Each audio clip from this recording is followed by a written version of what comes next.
Hello दोस्तों, welcome to ज़ेरा CSP academy. आज हम जानेंगे पाकिस्तान स्टडी के मोस्ट रिपीटेड MCQs जो हर एग्ज़ाम में पूछे जाते हैं। तो मैं इसके 7 पार्ट्स बनाऊंगा। ये फर्स्ट पार्ट है, तो इंशाल्लाह इसमें मैं कवर करने की कोशिश करूंगा और सातों पार्ट में जितने भी पाकिस्तान स्टडी के रिलेटेड MCQs है वो सारे कवर करने की कोशिश करेंगे। चलिए स्टार्ट करते हैं। जो फर्स्ट क्वेश्चन हम स्टार्ट कर रहे हैं वो क्वेश्चन है, who was the first president of the constitution assembly of Pakistan. Pakistan की जो पहला सदर था कॉन्स्टिट्यूशन असेंबली का वो कौन था? तो इसमें ऑप्शन बी में है, कायदे आज़म मोहम्मद अली जनाब was the first president of the constitute assembly of Pakistan. तो पाकिस्तान की जो पहली असेंबली बनी थी कॉन्स्टिट्यूट असेंबली, उसके प्रेसिडेंट थे, सदर थे। चलिए क्वेश्चन सेकंड से हम आते हैं। क्वेश्चन नंबर सेकंड है, after how many years Pakistan got its first constitution. जो पाकिस्तान का पहला कॉन्स्टिट्यूशन बना था वो 9 साल बाद बना था। Option C is the correct one. 9 साल बाद कॉन्स्टिट्यूशन बना था, क्योंकि कॉन्स्टिट्यूशन में काफ़ी सारा डिले आ गया था। जितने भी हमारे लीडर थे, पॉलिटिकल लीडर्स थे और रिलीजियस लीडर्स थे, तो उनमें डिवीज़न थी, एक बहुत बड़ी डिवीज़न थी। कुछ कह रहे थे कि कॉन्स्टिट्यूशन थोड़ा लिबरल होना चाहिए, कुछ कह रहे थे कि रिलीजियस होना चाहिए था। तो इस वजह से पॉइंट्स मैच नहीं हो रहे थे, तो इस वजह से डिले आ रहा था। तो ये डिवीजन थी, तो इस वजह से डिले हुआ। तो option C is the correct one. अच्छा, नेक्स्ट क्वेश्चन है हमारे पास, what document was firstly drafted to give base to the constitution making process. अच्छा, इसमें है ऑप्शन डी में है, ऑब्जेक्टिव रेजोल्यूशन जो थी वो पहला डॉक्यूमेंट था जिसने ड्राफ्ट किया पाकिस्तान का कॉन्स्टिट्यूशन बनाने में। तो objective resolution, option D is the correct one. Next question है हमारे पास, when the constitute assembly passed the objective resolution। जो कॉन्स्टिट्यूशन असेंबली थी उसने कब पास किया ऑब्जेक्टिव रेजोल्यूशन को? तो उसने पास किया, ऑप्शन बी में है, 12 मार्च 1949 को। अच्छा, नेक्स्ट क्वेश्चन है हमारे पास, when Mohammad Ali Bogra presented Bogra formula in the assembly. तो मोहम्मद अली बोगरा जो थे उन्होंने बोगरा फार्मूला प्रेजेंट किया था असेंबली में अक्टूबर के मंथ 1953 में। अच्छा, नेक्स्ट क्वेश्चन है, who was the Mohammad Ali Bogra. Mohammad Ali Bogra was prime minister. Option A is the correct one. अच्छा, नेक्स्ट क्वेश्चन है, what is the other name of Mohammad Ali Bogra formula. Mohammad Ali Bogra formula का दूसरा नाम क्या था? ऑप्शन डी में है, कॉन्स्टिट्यूशन फार्मूला जो था वो अदर नेम था बोगरा फार्मूला का। नेक्स्ट क्वेश्चन है हमारे पास, when first constitution of Pakistan was enforced. पहला कॉन्स्टिट्यूशन कब इन्फोर्स्ड हुआ था या कब लागू हुआ था? तो वो लागू हुआ था, ऑप्शन बी में देखें, 23 मार्च 1956 को। आफ्टर 9 ईयर्स, 9 साल बाद पहला कॉन्स्टिट्यूशन लागू हुआ था। अच्छा, नेक्स्ट क्वेश्चन है, who was the prime minister of Pakistan during enforcement of first constitution. अच्छा, पहला प्राइम मिनिस्टर कौन था जब पाकिस्तान का पहला आइन जो था वो इन्फोर्स हुआ था या लागू हुआ था? तो ऑप्शन सी में है, चौधरी मोहम्मद अली पहले प्राइम मिनिस्टर थे। पहले तो नहीं, उस वक्त के प्राइम मिनिस्टर थे जब कॉन्स्टिट्यूशन पहला लागू हुआ था। The correct answer is option C. अच्छा, नेक्स्ट क्वेश्चन है हमारे पास, what official name was given to Pakistan in 1956 constitution. अच्छा, जो पहला आइन बना था तो उसका क्या नाम दिया गया था? तो ऑप्शन डी है, इस्लामिक रिपब्लिक ऑफ पाकिस्तान। तो option D is the correct one. उसको नाम दिया गया था इस्लामिक रिपब्लिक ऑफ पाकिस्तान।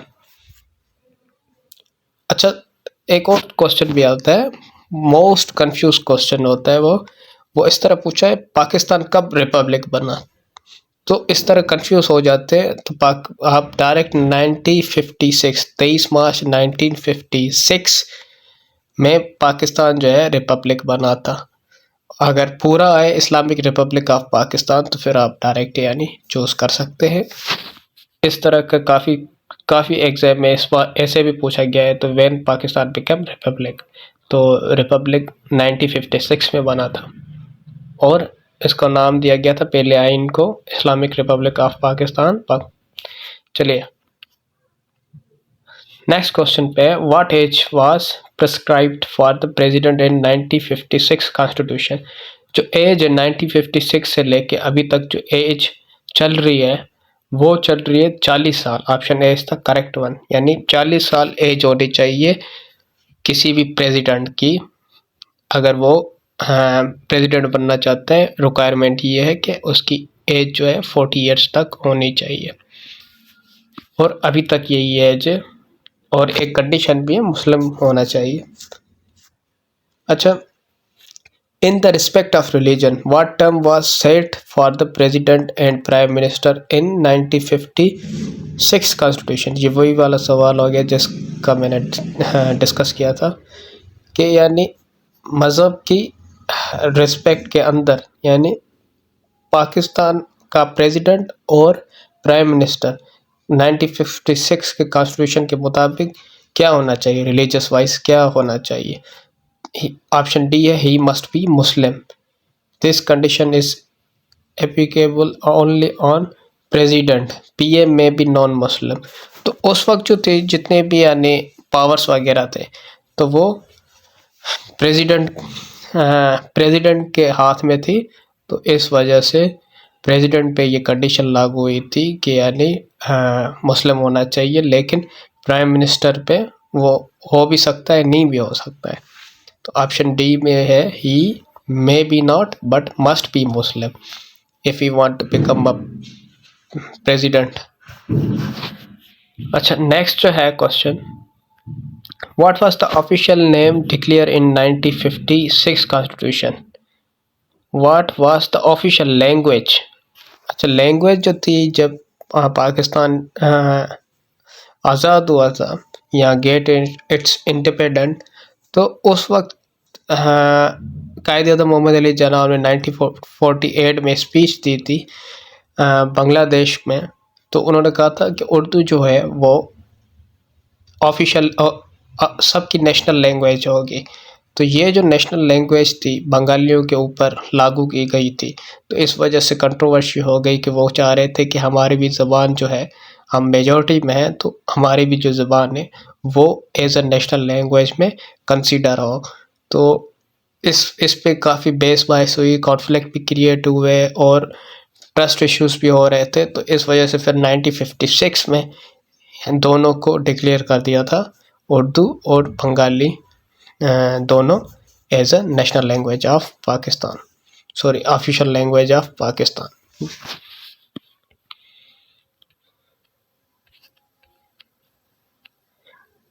अच्छा, नेक्स्ट क्वेश्चन है, हु एब्रोगेटेड 1956 कॉन्स्टिट्यूशन। 1956 का जो आइन था वो सिकंदर मिर्ज़ा ने उसको एब्रोगेट किया था। फिर बाद में जनरल अयूब ने मार्शल लॉ लगा के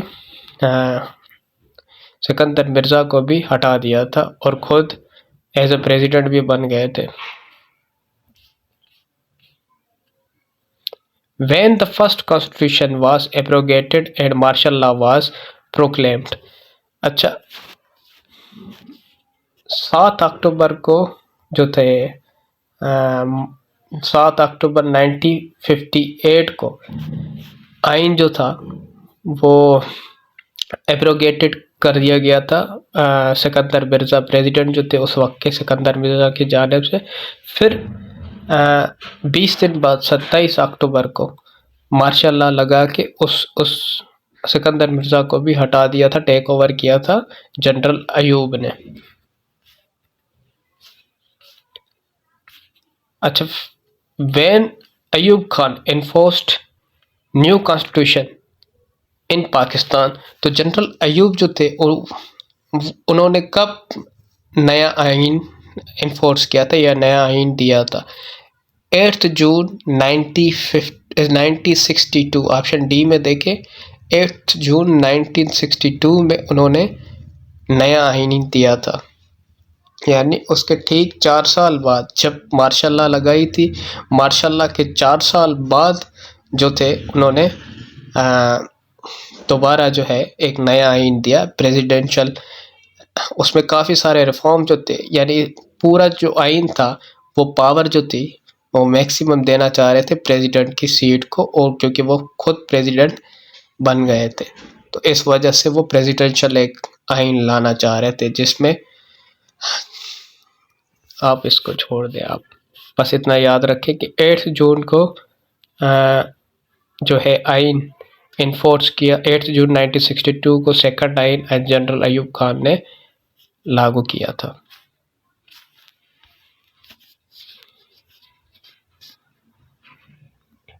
अच्छा, नेक्स्ट जो है, which kind of system of government was introduced by the 1956 constitution? अच्छा, ये वही वाला सवाल है। अच्छा, जो दूसरा आइन लागू हुआ था 1962 में जनरल अयूब की जानिब से, तो वो किस टाइप का कॉन्स्टिट्यूशन था? तो वो प्रेसिडेंशियल कॉन्स्टिट्यूशन था। अच्छा, नेक्स्ट क्वेश्चन है, when the constitution of 1962 was abrogated? अच्छा, 1962 का जो आइन था, अच्छा उसको कब फारिग किया या कब एब्रोगेटेड किया गया? तो उससे एब्रोगेटेड किया गया, ऑप्शन ए में देखें, 26 मार्च 1969 में एब्रोगेटेड किया था, ख़त्म किया था बाय जनरल यया खान ने।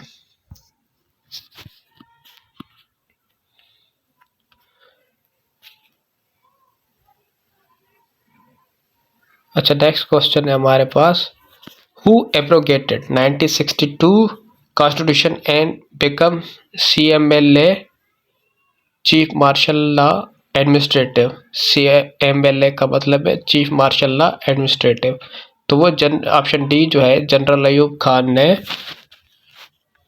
26 मार्च 1969 को एब्रोगेटेड किया था second constitution of Pakistan. Option इसमें डी करेक्ट है, यया खान ने। अच्छा, नेक्स्ट जो है, when Zulfikar Ali Bhutto launched new constitution in the country? उसके बाद जुल्फकार अली भुट्टो साहब ने तो 4 साल बाद, तकरीबन 4 साल बाद जो है वो एक नए कॉन्स्टिट्यूशन लाया 14 अगस्त 1973। तो इसमें यही पूछ रहा है कि जुल्फकार अली भुट्टो जो थे वो नया कॉन्स्टिट्यूशन लाए थे कंट्री में कब? तो वो लाए थे, ऑप्शन बी में देखें, 14 अगस्त 1973 को। अच्छा, इन्होंने भी 4 साल बाद ले आए कॉन्स्टिट्यूशन, और जो जनरल अयूब है वो भी 4 साल बाद अपना कॉन्स्टिट्यूशन लाए थे, और जो पहला कॉन्स्टिट्यूशन चला था वो 2 साल चला था। अच्छा, which kind of system government was introduce in 1973 constitution? अच्छा, ये जो पहला कॉन्स्टिट्यूशन था पाकिस्तान का, जो था बाइकैमरल कॉन्स्टिट्यूशन था, और ये पार्लियामेंट बेस पे होता है। बाइकैमरल कहते हैं पार्लियामेंट्री बेसिस, यानी जिसमें 2 चीज़ें, बाय मतलब 2, तो एक तो सेनेट हो गई, एक नेशनल असेंबली हो गई, तो उसे कहते हैं बाइकैमरल लेजिस्लेचर। तो ये इस टाइप का कॉन्स्टिट्यूशन था जो अभी तक चल रहा है, और उस कॉन्स्टिट्यूशन को या उस सिस्टम को कहते हैं पार्लियामेंट्री सिस्टम। तो ऑप्शन ए जो है इसमें करेक्ट है।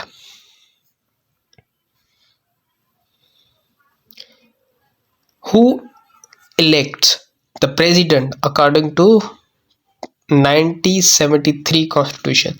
अच्छा, इसमें यह है कि 1973 के कॉन्स्टिट्यूशन के मुताबिक कौन इलेक्ट कर सकता है प्रेसिडेंट को? तो वो नेशनल असेंबली भी कर सकती है, सेनेट भी कर सकती है, और प्रोविजनल असेंबली भी कर सकती है। ये तीनों की कोलैबोरेशन की वजह से प्रेसिडेंट जो है वो इलेक्ट होता है। तो इसमें ये तीनों ऑप्शन ठीक है, तो ऑप्शन डी इसमें करेक्ट हो जाएगा, ऑल ऑफ देम। क्योंकि ऑप्शन ए में नेशनल असेंबली है, बी में सेनेट है, तीसरी में सी में ऑप्शनल और प्रोविजनल असेंबली है। चलिए नेक्स्ट क्वेश्चन पे आते हैं। According to 1973 constitution who elect the prime minister. अच्छा, प्राइम मिनिस्टर को सिर्फ नेशनल असेंबली सेलेक्ट करती है, इलेक्ट करती है, सॉरी सिलेक्ट बार बार आ रहा है कि इलेक्ट नेशनल असेंबली सिर्फ इलेक्ट करती है पीएम को, प्राइम मिनिस्टर को, लेकिन प्रेसिडेंट को जो प्रोविजनल असेंबली है, नेशनल असेंबली है और सेनेट है, ये तीनों जो है वो प्रेसिडेंट को इलेक्ट करते हैं और जो नेशनल असेंबली वो खाली प्राइम मिनिस्टर को इलेक्ट करती है। तो इसमें ऑप्शन बी करेक्ट हो जाएगा। अच्छा, नेक्स्ट क्वेश्चन है, in which constitution bicameral legislature was provided for the first time. पहली बार जो बाइकैमरल यानी जिसमें सेनेट और नेशनल असेंबली थे लेजिस्लेचर है, वो कब यानी पहली बार लागू, किस कॉन्स्टिट्यूशन में लागू हुआ था, तो वो 1973 में ये लागू हुआ था। चलिए नेक्स्ट क्वेश्चन पे चलते हैं। In the constitution of 1973 what age is specified for a person to contest for the election to national assembly. तो ये अभी तक यही एज चल रही है, कोई इसमें अपॉइंटमेंट नहीं हुई है। 25 साल की एज होनी चाहिए मिनिमम अगर आपने एज अ प्रेसिडेंट और एज अ प्राइम मिनिस्टर के लिए कंटेस्ट और sorry as a national assembly member के लिए कंटेस्ट करना है, तो आपकी एज जो है मिनिमम होनी चाहिए 25 साल। तो ऑप्शन ए जो है इसमें करेक्ट हो जाएगा। अच्छा, सेनेट के लिए जो है वो 30 साल है, 25 साल है नेशनल असेंबली के लिए, तो ये आप नोट कर लें। इस सवाल में नेशनल असेंबली से रिलेटेड पूछा गया तो 25 साल, सेनेट आए तो 30 साल, प्रेसिडेंट अगर पूछा जाए तो आपने बताना है कि 40 साल। अच्छा, नेक्स्ट क्वेश्चन है, इन the constitution of 1973 what number of seat in senate was set. अच्छा, 100 सीटों पे ये जो सेनेट थी ये मुश्तमिल थी। In the constitution of 1973 what number of seat in the senate was. अच्छा, according to 1973 constitution what is the term of the office of president. President की टर्म से रिलेटेड पूछा जा रहा है कि उसकी टर्म जो है वो कितने साल तक होती है। तो ये उसकी टर्म जो है 5 साल के लिए होती है, चाहे प्रेसिडेंट हो या प्राइम मिनिस्टर हो, दोनों की जो है वो टर्म होती है वो 5 साल के लिए होती है। लेकिन एक एक्सेप्शन ये है कि जो सेनेटर है, चेयरमैन सेनेट, उसकी जो टर्म है ऑफ ऑफिस है यानी उसकी जो टर्म होती है वो 6 ईयर्स की होती है, बाकी सबकी 5 ईयर्स की टर्म होती है। अच्छा, नेक्स्ट जो है controversial question, article 52B of constitution 1973 is about. अच्छा, इस आर्टिकल में जो है आर्टिकल 58(2)(b), तो इसमें जितनी भी पावर्स होती है वो प्रेसिडेंट के पास होती है। मतलब ये है कि प्रेसिडेंट अगर चाहे तो नेशनल असेंबली को डिसॉल्व कर सकता है। तो इस बार तीन बार ये कॉन्स्टिट्यूशन जो था, ये आर्टिकल जो था, इस आर्टिकल की वजह से 3 बार नेशनल असेंबली को डिसॉल्व किया गया था। तो आर्टिकल 58(2)(b जो है वो अख्तियार देता है प्रेसिडेंट को कि नेशनल असेंबली को आप डिसॉल्व कर सकते हो। अभी तो ये 18th अमेंडमेंट में इसको हटा दिया था, उससे पहले ये एक्टिव था। अच्छा, नेक्स्ट जो है, how many articles were there in the constitution of 1956। 1956 में जो आर्टिकल्स थे वो 234 थे। ऑप्शन डी इसमें करेक्ट हो जाएगा, 234। How many articles were there in 1962 constitution. तो जो 1962 का आइन था उसमें 250 आर्टिकल थे। अच्छा, नेक्स्ट क्वेश्चन है, how many article are there in constitution of in 1973? 1973 में कितने आर्टिकल्स है? 280 आर्टिकल है। ऑप्शन डी इसमें करेक्ट हो जाएगा। नेक्स्ट क्वेश्चन है, इन the constitution 1973 who were declare non Muslim? अच्छा, 1973 के कॉन्स्टिट्यूशन में कादियानी को नॉन मुस्लिम करार दिया गया था, तो ऑप्शन ए इसमें करेक्ट हो जाएगा। नेक्स्ट क्वेश्चन है हमारे पास कि व्हेन डिड फातिमा जना joined all India Muslim league? तो ये 1939 को उन्होंने ज्वाइन किया था all India Muslim league. Option A इसमें जो है वो करेक्ट हो जाएगा। नेक्स्ट क्वेश्चन है हमारे पास, Pakistan national flag was prepared bye?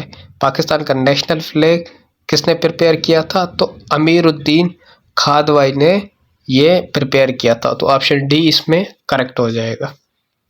Next question है, Pakistan standard time was suggested by? Pakistan का जो स्टैंडर्ड टाइम था वो सजेस्ट किया था प्रोफेसर मोहम्मद अनवर ने, तो ऑप्शन डी इसमें करेक्ट हो जाएगा। अच्छा, Pakistan first coin was issued on? Pakistan का जो पहला कॉइन था वो कब इशू हुआ था? वो हुआ था 3 जनवरी 1948 को। Option C is the correct one. जो पहला कॉइन था हमारे पाकिस्तान का वो 3 जनवरी 1948 को वो इंट्रोड्यूस किया गया था, लेकिन काफ़ी सारे लड़के 2 जनवरी करके आ जाते हैं, तो इस वजह से वो मोस्ट करीब जो है आपको ऑप्शन दे देता है, तो 3 जनवरी आप नोट कर लें। Where the biggest salt mine located in Pakistan? Pakistan की जो बड़ी सॉल्ट माइन है ये कहाँ लोकेटेड है? ये पंजाब में लोकेटेड है, इन जेलम। अच्छा, नेक्स्ट क्वेश्चन है, the longest river in Pakistan? जो इंडस रिवर है उसे सिंध रिवर भी कहा जाता है, तो वो सबसे बड़ी रिवर है पाकिस्तान की, तो ऑप्शन बी इसमें करेक्ट हो जाएगा, रिवर सिंध या इंडस रिवर। अच्छा, नेक्स्ट जो क्वेश्चन हमारे पास वो है, which is the national flag of Pakistan, national flower of Pakistan? अच्छा, जास्मीन जो है वो पाकिस्तान का नेशनल फ्लावर है, Jasmine. Which is the national bird of Pakistan? National bird जो है वो चकोर है, ऑप्शन डी इसमें करेक्ट हो जाएगा। Who started the Faraizi movement? Faraizi movement Haji Shariatullah ने स्टार्ट की थी, ऑप्शन ए इसमें करेक्ट हो जाएगा। Kashful Mahjub was written by? ये किताब थी जो लिखी थी हज़रत दाता गंज बख्श ने, तो ऑप्शन ए इसमें करेक्ट हो जाएगा। अच्छा, नेक्स्ट क्वेश्चन है, who received famous book the Indian मुसलमान इन 1872? सर सैयद अहमद खान ने 1872 में इंडियन मुसलमान एक किताब लिखी थी, तो इसका जो ऑप्शन करेक्ट हो जाएगा वो ऑप्शन ए हो जाएगा।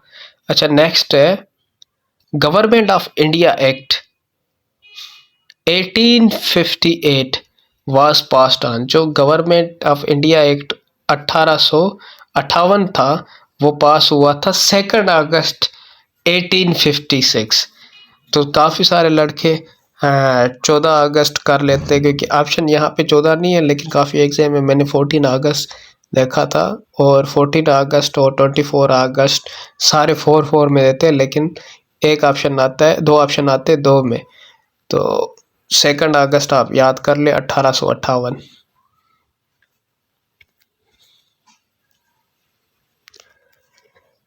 द बुक खुतबात अहमदिया इस रिटन बाय? ये लिखी थी किताब खुतबात अहमदिया सर सैयद अहमद खान ने, तो ऑप्शन डी इसमें करेक्ट हो जाएगा। अच्छा, नेक्स्ट जो है question, Indian independence act was enforced on?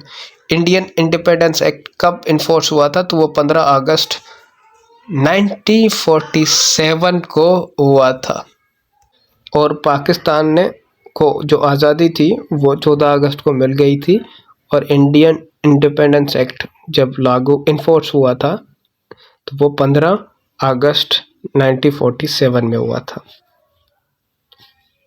अच्छा, नेक्स्ट है Allama Iqbal deliver his famous Allahabad address in. तो 1930 में अल्लामा मोहम्मद इकबाल ने अपनी फेमस स्पीच इलाहाबाद एड्रेस जो उन्होंने दिया था वो 1930 में दिया था। अच्छा, in which year British East India company occupied Punjab.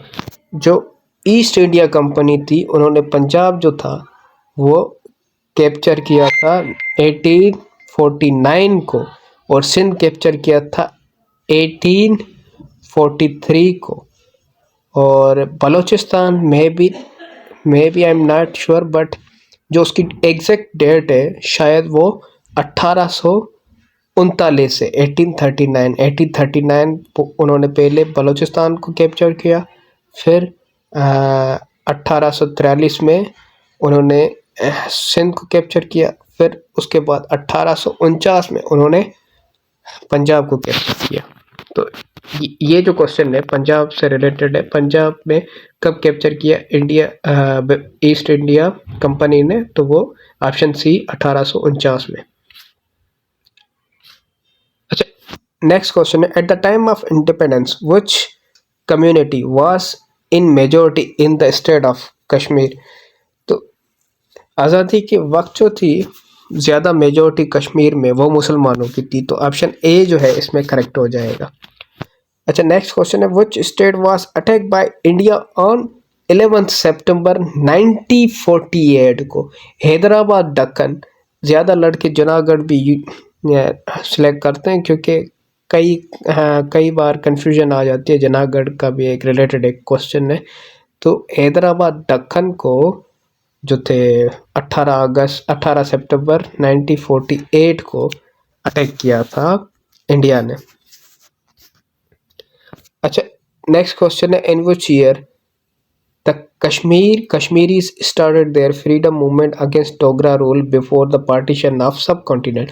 Partition से यानी बंटवारे से पहले ही कब कश्मीरियों ने फ्रीडम की मूवमेंट स्टार्ट की थी अगेंस्ट डोगरा रूल। तो उन्होंने स्टार्ट की थी 1930 में। अच्छा, नेक्स्ट क्वेश्चन है in which of the following cities Indian National Congress was found. तो मुंबई में फाउंड हुई थी, ऑप्शन बी इसमें करेक्ट हो जाएगा। अच्छा, नेक्स्ट क्वेश्चन है in which of the following cities All India Muslim League was enforced. अच्छा, जो ऑल इंडिया मुस्लिम लीग थी वो ढाका में फाउंड हुई थी, तो ऑप्शन सी इसमें करेक्ट हो जाएगा। नेक्स्ट क्वेश्चन है who was the viceroy of India at the time of partition of Bengal. तो लॉर्ड कर्जन थे, ऑप्शन ए इस केस में करेक्ट हो जाएगा कि वाइसरॉय थे लॉर्ड कर्जन जब पार्टीशन हो रहा था बंगाल का। अच्छा, नेक्स्ट क्वेश्चन है who was the first president of all India Muslim league. अच्छा, ऑल इंडिया मुस्लिम लीग का जो पहला सदर था वो था सर आगा खान। हमारे पास जो अगला सवाल है वो है in which year Aligarh trusteeship bill was passed. अच्छा, ट्रस्टीशिप बिल जो था वो अलीगढ़ का पास हुआ था 1800